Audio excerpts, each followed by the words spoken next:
उपासने महाराज थिले बाबांकर कृपापात्र जड़े परम सौभाग्यशाली भक्त। प्रथम प्रथम बाबांक उपरे तांकर आदौ विश्वास आसुनथुला ओ से एणे तेणे घूरी बुलुथुले। विभिन्न समय बाबा तांको तांकर नियारा शैली सहायता कले मध्य से ताहा जानि पारुनथुले। शेषरे बाध्य होई से रेडी आसिले एवं बाबांक आदेश खंडोबा मंदिर रहिले। बाबांक कृपारु तांकर आध्यात्मिक प्रगति सुगम होईगला एवं जड़े साधारण वैद्यरु से काशीनाथ उपासने महाराज भाव परिचित हेले। तांकर ख्याति एपरि बढ़ीगला जे स्वयं महात्मा गांधी मध्य देखा करने आसथिले। बाबांकर अपूर्व महिमा जानिपारे, अनुभव कले केते भाग्य प्रकृति तांकर जीवन धन्य। बाबांक ऊपर से रचना कले साई महिम्न स्तोत्र जहाँ बाबांकर आरती स्थानित होइछि। बाबांकर महानिर्वाण पर से तांकर अंत्येष्टि क्रिया करिवार सौभाग्य लाभ करथिले।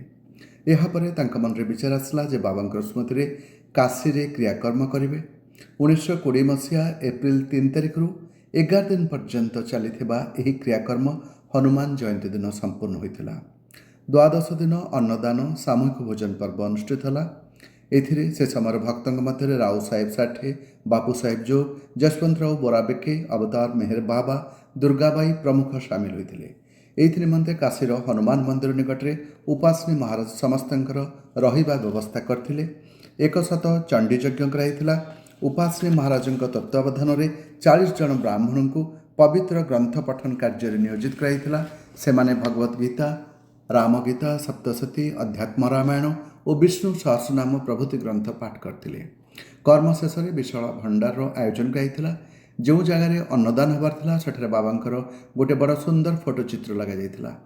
किंतु बाबांकर फोटोचित्र देखि किछि कठोरपंथी व्यक्ति कहले साई बाबा जड़े मुसलमान नाम दि जाउथबा भोजन आमे ग्रहण करिबो नाही।